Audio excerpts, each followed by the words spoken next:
and to supply details of the argument you are advancing. We go now to a break.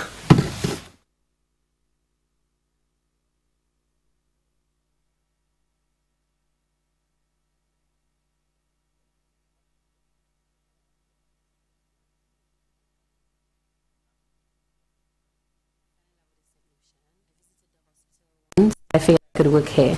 Then initially I had to have extensions from immigration and work permit costing a lot of money. Since CSME, I just had one CSME certificate and I've never had that problem again.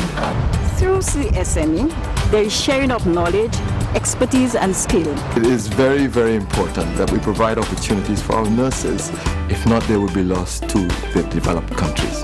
As a CARICOM national in an approved category, you are free to be employed within the CSME without work permit once you obtain a CARICOM skill certificate. CARICOM single markets and economy, opportunity for you and me. Good evening, viewers. We do apologize for that mix-up and welcome to the feedback desk. Now, as the debate series on corruption progresses, we continue to receive the emails from our viewers with their comments relating to the debate. Tonight we have Darian Kamash, who said, I've noticed Mr. Patterson has taken the Minister Gopaul's comments out of context and sought to misinform tonight's listeners by suggesting that he inferred that he saw nothing wrong with former President Jagdeo using any means to make himself comfortable. This is far from the truth, as Gopaul made that comment in response to Nigel Yu's assertion that Jagdeo's house size and acquisition is a cause for concern. It was as if Hughes was subtly implying that it is wrong for Jagdeo to prepare himself for his political afterlife by building a home of his own design and size. Ryan Newton: hello folks, my contribution for tonight is this. Guyana has come a far way in the procurement arena and has even won the respect of international agencies and organizations. If I may recall, when the PPPC administration took office in 1992, there was no history of public procurement, as most of it was done through single sourcing and not in a transparent manner as currently being done today. There were no advertisements for tenders placed in the newspapers, and engineers' estimates were not made public. Presently, despite all the charges of corruption, etc., we have moved a long way from those dark days where perversive corruption permeated almost every single government institution. We currently have a large body of contractors who bid for contracts because the procurement process facilitates competition, and by competition the cost of projects have been brought down. Anson Paul: the claims that the opposition are making cannot be substantiated. Accountability and transparency have been achieved ever since 1992. Corruption is prevalent in Guyana, but only petty corruption is there, and this is inevitable, and like Minister Ramsammy rightly pointed out, most of the public procurement are exactly that, public. Charges of corruption must be substantiated. This is not a court, but you have a moral right to do so. Show specific cases and call name, put up or shut up. Now, those are the emails we have now for the first break.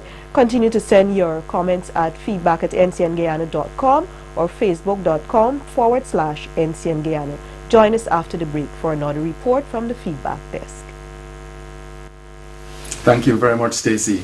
In this debate, we allow members of the public to send in their questions and comments as we go along. Now we return to the debate itself, as it involves members of our panel. And Mr. Patterson was pointing out some problems that he had with the system as outlined by Mr. Clou. Thank you very much, Al. I was more speaking about the lack of a public procurement commission in the independent oversight body and the problems that we have in this country. I mean, there's always been claimed, where is the proof? But the reality in the ground is that the same persons that award the contract, these procurement entities, without the independent oversight, as Mr. Clou says, they are the person that do the debarment. So woe be on it to any contractor to squeal guts. I mean, we had a course recently with the East Coast, the contract on the East Coast, he made a public claim that 4%, some persons within the ministry were requesting 4%. Of course, it will be seen what will happen to that. But my issue in this, there is this question of the specialty hospital now. The claim is, once again, the allegation once again is that the evaluators, and that's the question that I want to put to Mr. Clou as well. These evaluators, how are they selected? You mean because does the National Talent Board ask GAPE to send nominees, the Architects Association, the private sector, the any other independent person how to select these nominees, right? From our information, it is hand-picked set of evaluators. And if you have hand-picked set of evaluators, irrespective of how expert they are, you claim they are, you will always get the result that you want. All right, any responses to that? Well, under the Procurement Act, the procuring entities are requested to submit to the National Board qualified persons to be appointed evaluators. And based on the CVs and the documentation that's sent to us, approvals. But they're handpicked. You don't get anything. The procurement agency handpicks them. The procurement agency selects them. No, that's not true. By the Remember, the procuring agency. I'm asking. They're not selected by the procuring entity. Who selects them? The evaluation panel is appointed by the tender board. No, you're speaking about evaluation. Are you speaking about evaluators, or the evaluators are appointed from this pool of evaluators? Exactly. How do you select your pool? Well, it's based on the nature of the procurement. We look at the qualifications of the where do you find it? The qualifications. I'm saying, do you ask, and does any independent person submit anybody to the evaluators? No, but we have the CVs. But you handpick them in the end, because they are handpicked in the end, aren't they? Well, you have the CVs. They would have been handpicked anyhow, whether it's by us or. No, but no. If you select these people, they're beholden to you. You don't. There's no independent. GAPE wouldn't send anybody. Architects Association wouldn't send anybody. You have these pools. You control their employment and their employment or non-employment. Ms. Patterson, you are telling me that if there's any citizen in this country who's not selected by you, then he must be dishonest. But the basic. That's what you said. The basic principle in procurement, in public procurement, and I challenge you, Mr. Clou, to go to check on this here. So when they have British Standards Board, they would ask the Royal Institute of Chartered Surveyors to nominate somebody. They'd ask the British. Let me say this. Right. There is a lengthy list of evaluators nominated. So who are the evaluators on the Amelia Falls project? Who are the evaluators on the Flip Multilal? Who are the evaluators on the Flip Multilal? I'm asking you a question. Are you ready to allow me to answer? I'm asking a follow-up question. Okay, let him answer, please. Because you keep interrupting me. You seem to want to ask the question and not hear an answer. Let him answer, please. There is a lengthy pool, a lengthy list of potential evaluators. They are drawn from entities across all government agencies: the water sector, the road sector, the bridges, drainage and irrigation, some technical people that do other non-civil works type work, etc. A large pool of evaluators, long list of potential evaluators. The evaluation panel for a specific tender is not named by the procuring entity. The evaluation panel for a specific tender is named by the tender board, drawing from that pool. The tender board is careful to almost always, almost invariably, I have very rarely seen an instance, and I think it has to be a very compelling reason why evaluators would come from the procuring entity or entirely from the procuring entity. The tender board is generally careful to ensure that the evaluators come from more than one entity. So you don't have a situation where all of the evaluators come from the entity that is doing the procurement. You may have one evaluator, you may sometimes have two evaluators from the entity that is doing the procurement, but you always have somebody that comes from outside. Many of these people are civil engineers. Some of them are I don't know if there are any architects, but I know we have many civil engineers. Some of them maybe, I don't know who are members of GAPE, but they're certainly engineers, qualified engineers working in government. Professional people. These are not cabinet members or political types. And it is disgusting for the political opposition to besmirch the character of professionals working in government. These are engineers, ordinary engineers. They're not politicians. They're not people elected by anybody. They are professionals doing their job every day, coming to ordinary Guyanese, relatives of the citizens who are looking at this program right now.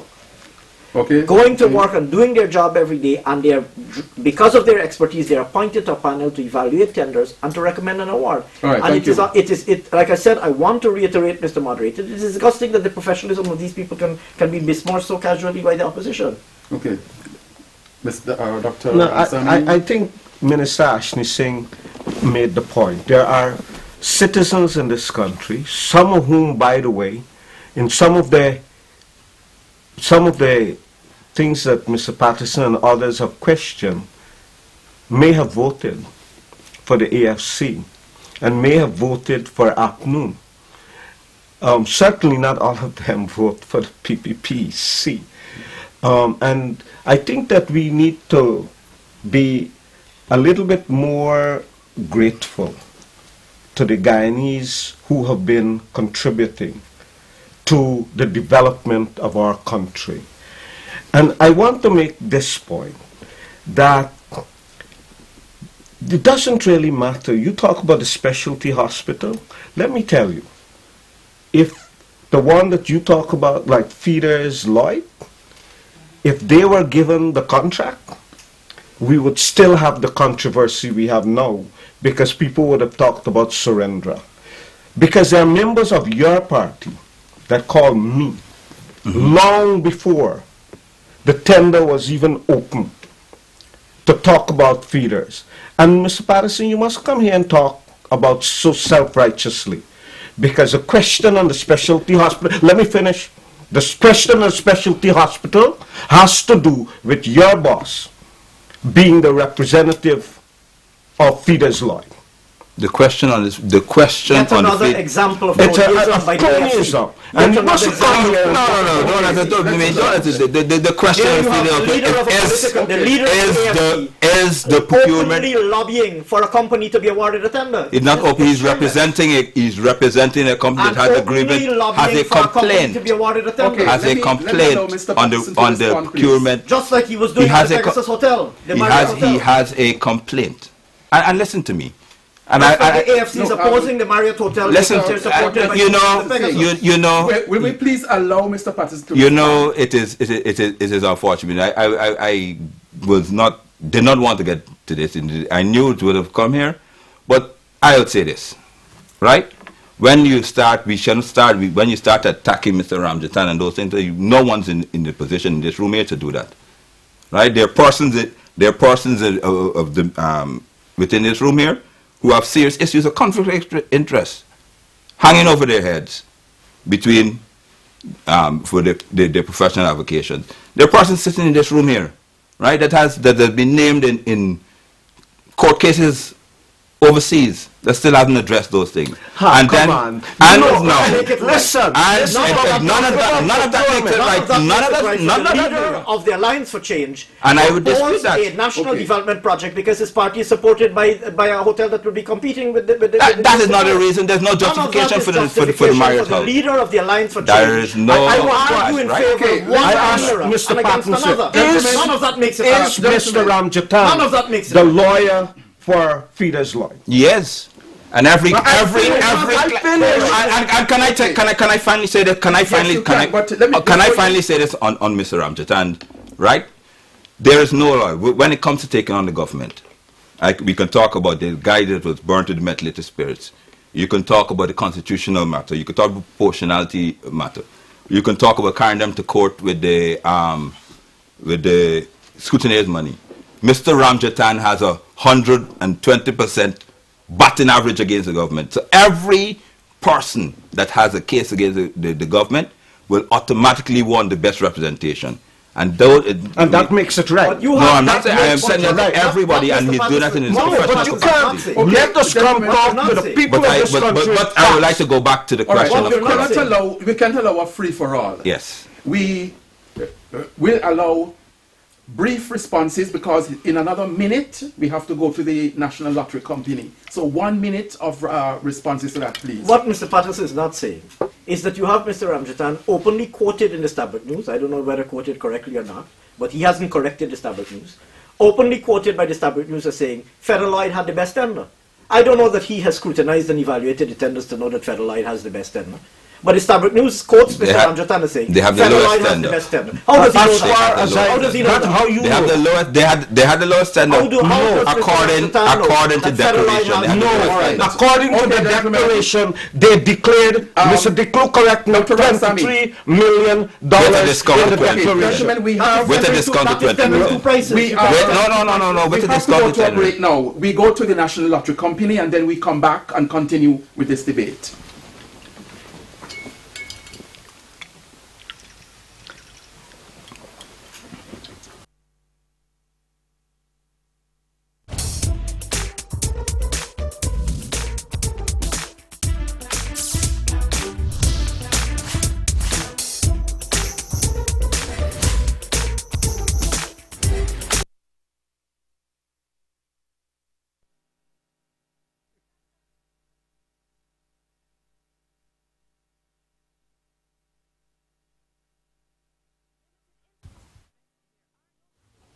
Welcome back to the debate series on corruption, and our subject tonight is public procurement and claims of corruption, and several points have been raised from both sides, and we are going to continue with the debate looking at those points for another few minutes before we hear from our public audience on feedback.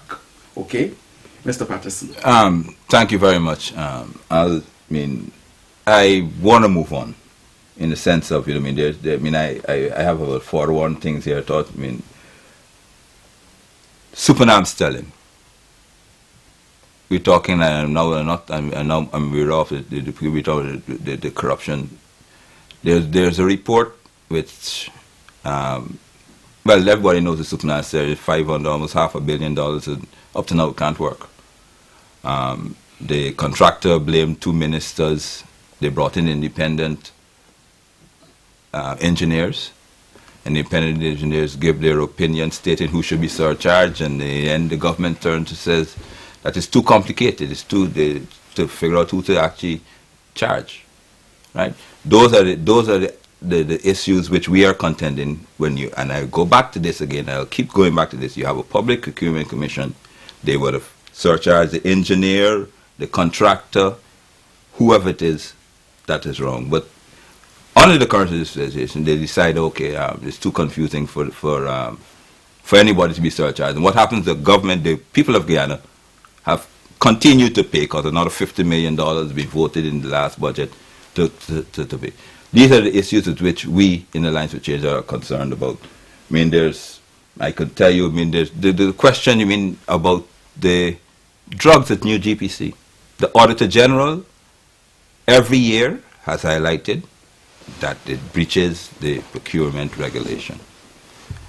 What happened there is that the Cabinet in their wisdom declared new GPC as they give a cabinet waiver. So all the drugs in Guyana are being procured from new GPC. And they steadfastly refused to do that. And then they recently, and on top of that, what we discovered what was in PSC, is that they paid in advance on a bond. So in other words, we in Guyana, the public servants in Guyana, were actually footing new GPC's sole procurement of drugs in the country. Take Supernam and I'll take the medicine. Well, okay. Let me say this. That if there are issues with Supernam sterling, if there are issues, which clearly there were, that does not necessarily mean that the problem lay in the procurement process.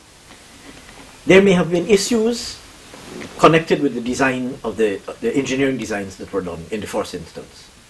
The procurement process would have worked with those designs Bill of quantities would have been prepared, bids received, etc., etc., etc. Tenders award, work executed.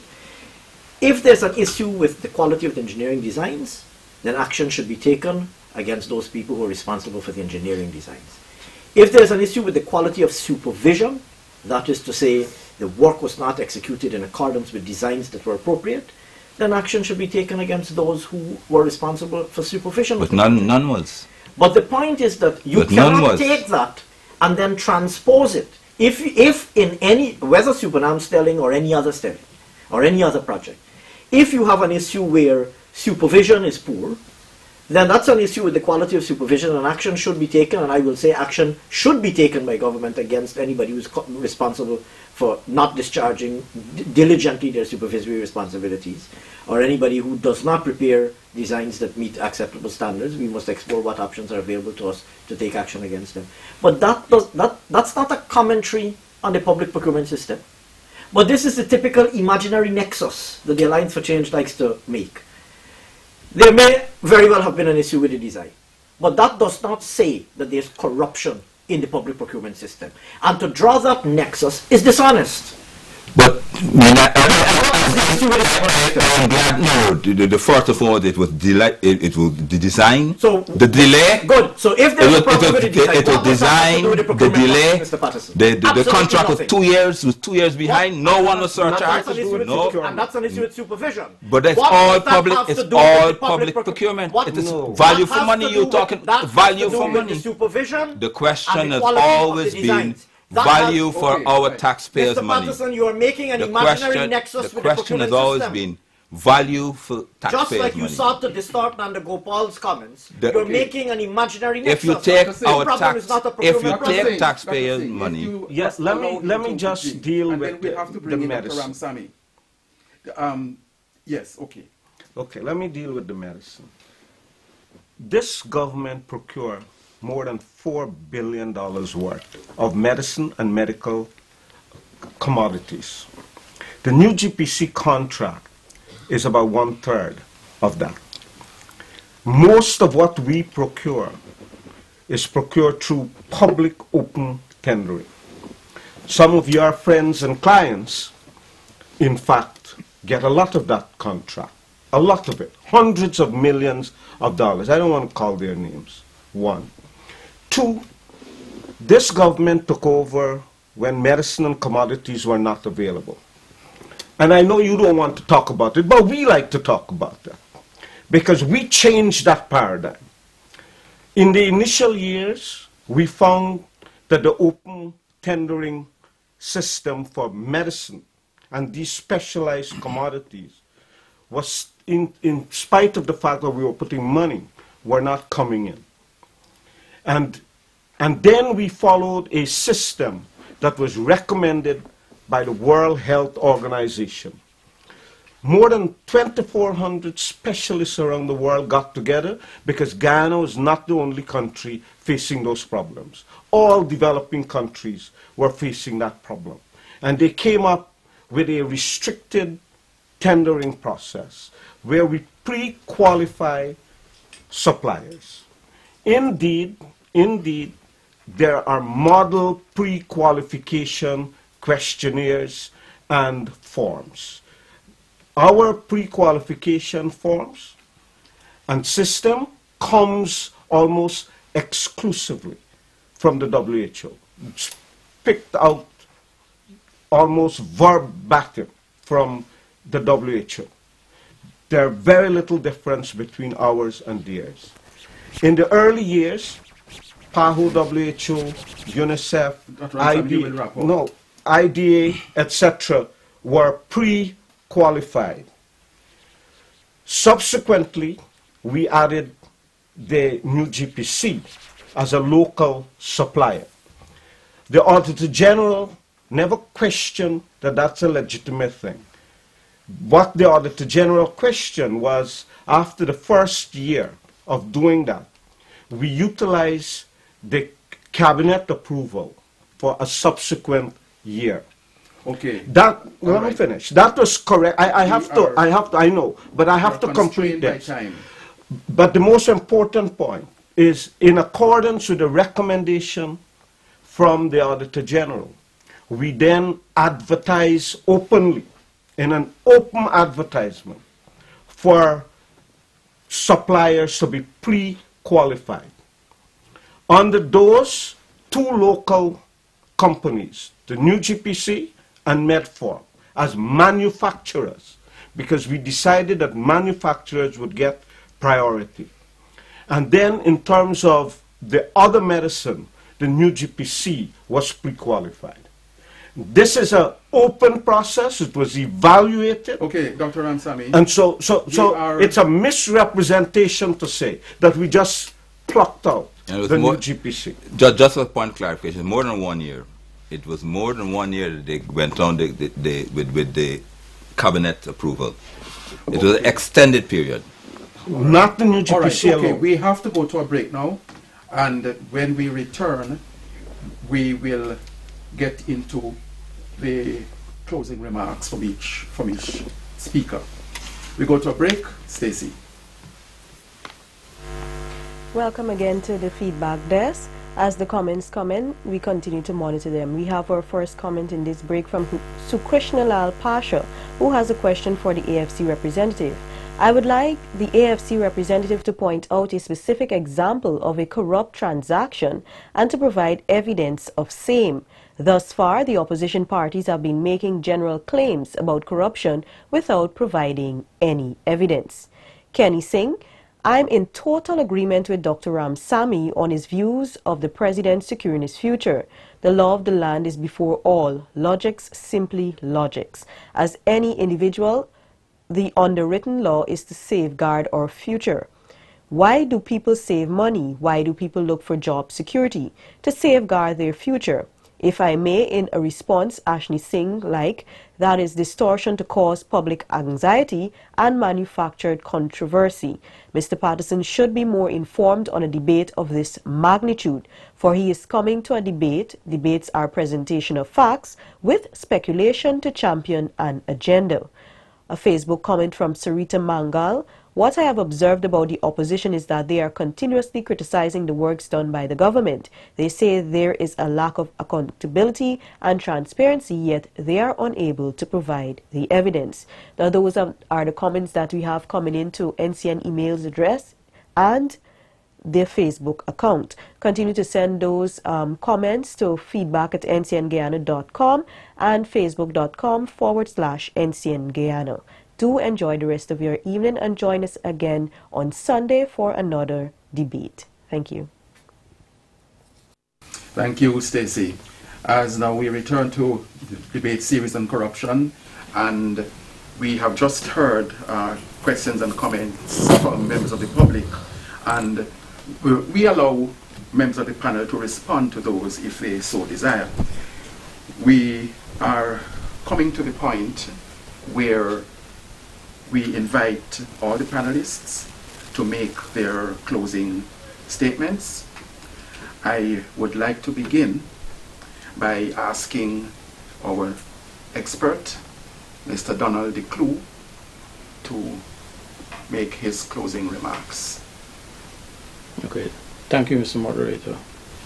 No public procurement system will ever be completely free of corruption, but our Public Procurement Act, one of the most modern, has made provision which promotes transparency, efficiency, economy, accountability, and fairness. Moreover, it makes provision to minimize acts of corruption. I welcome this opportunity through this forum to make viewers more au fait with the application of the elements of the Act. And I'm sure that what has transpired over the course of this debate has served to dispel many misconceptions concerning public procurement.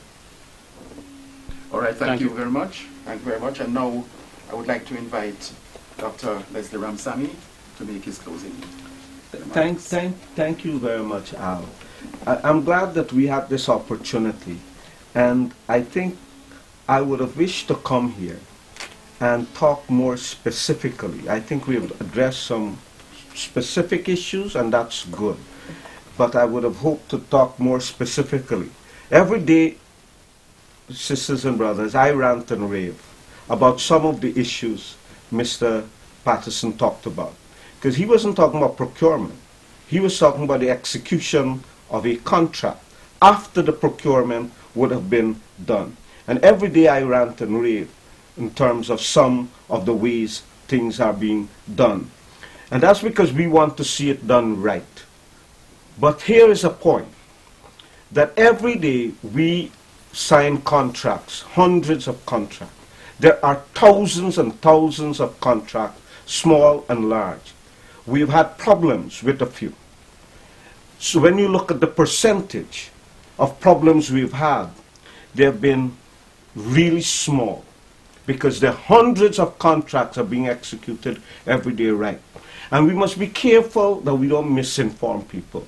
We hear about the medicine, and in fact, we look for value for money and reliability. And we mustn't go fool people. I saw one newspaper, and the AFC jumped on it, that said we bought aspirin for $2,700 per bottle of 1,000. The truth is, we paid $485.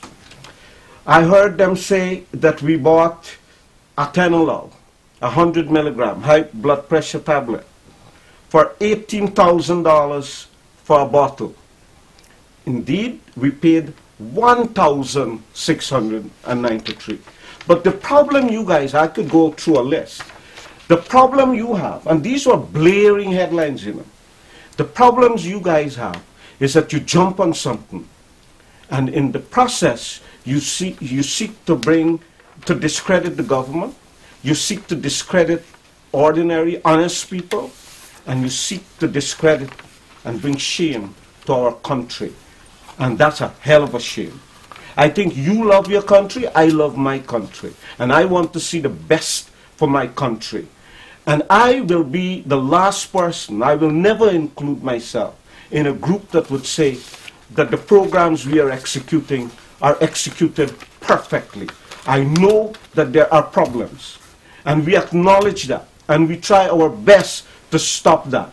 But all we want to do is to make sure that we use our resources in the best way to make sure that our people get reliable services day in, day out. Okay, and one last you. point, I have to say this. Mr. Patterson, in 1992, we had very few contractors in this country. Every single day I can vouch that there is a new contractor that is coming forward, because our procurement system has promoted and encouraged new contractors joining the rank of people making livelihoods and generating wealth for themselves, their family, their community, and our country. Thank you, Dr. Ramsammy. And now I would like to invite Mr. Patterson to make his closing remarks. Thank you, Al. Thank you, everybody. During the course of this debate, it has struck me that it appears that the government only considered procurement, public procurement, to be the process, the tender process. In our opinion, it's the entire package from tendering to delivery of the final product.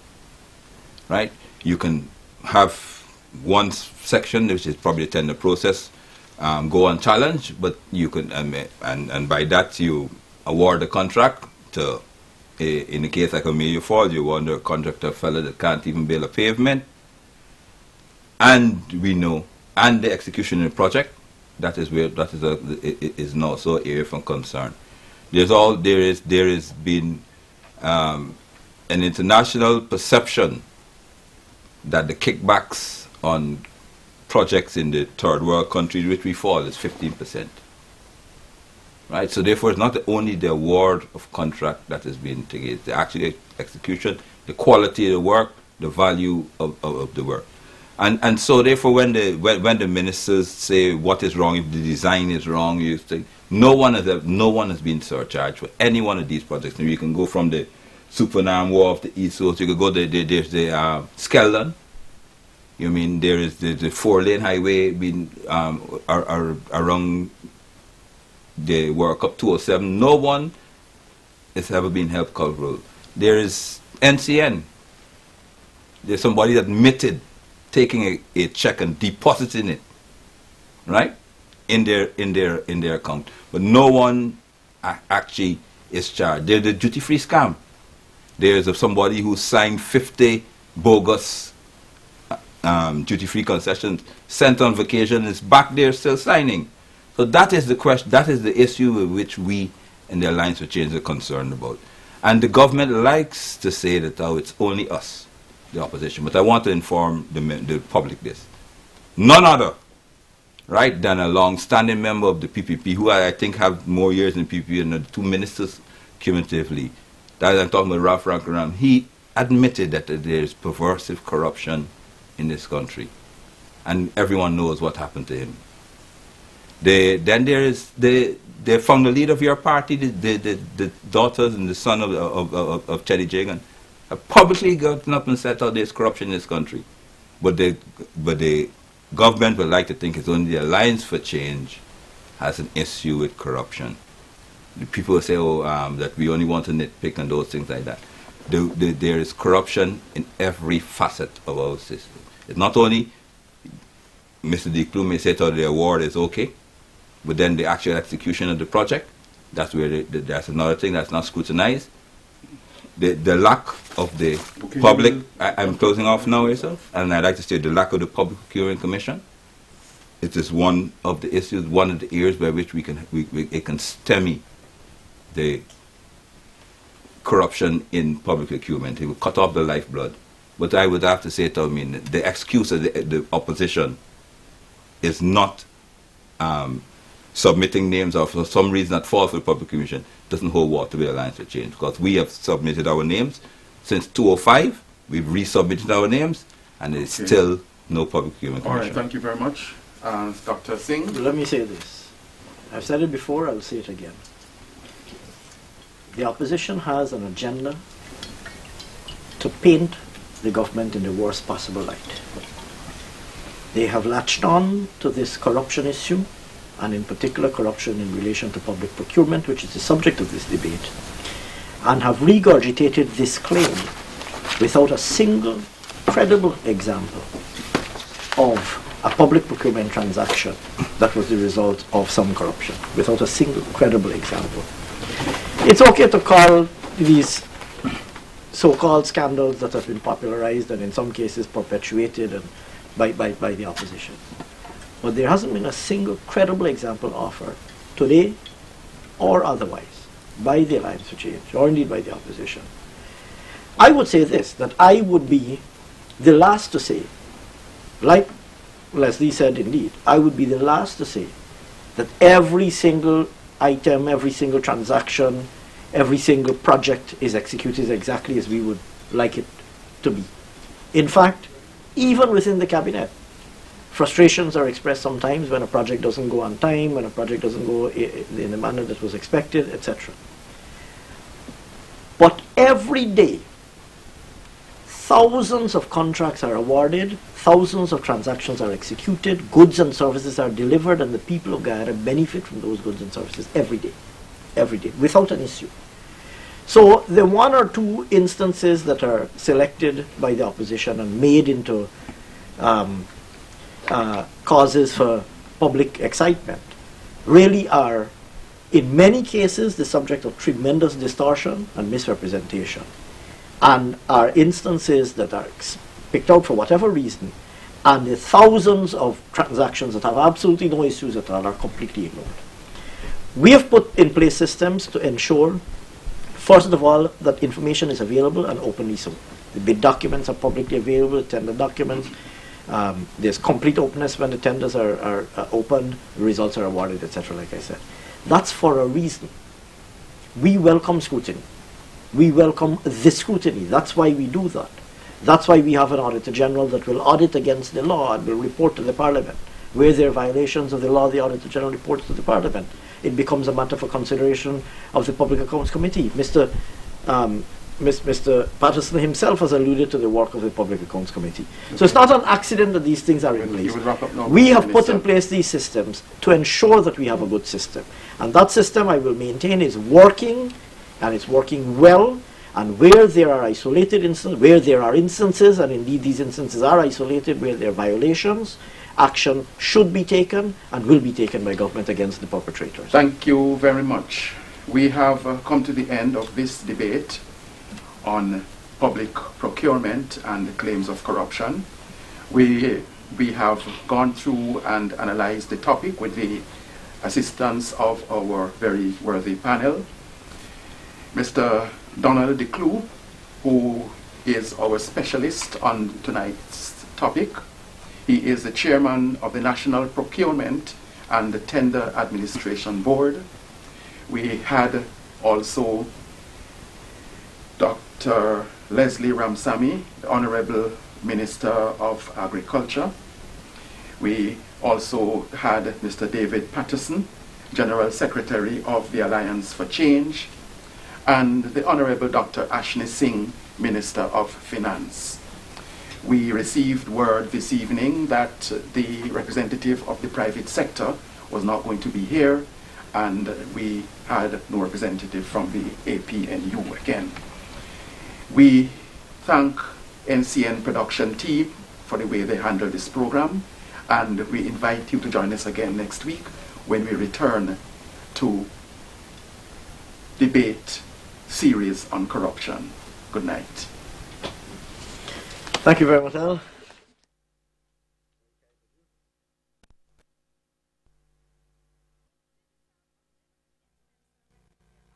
Bank of Guyana wishes to advise that there is hundreds of millions of dollars worth of coins in circulation. We wish to urge the public to use coins for transactions where convenient and return surplus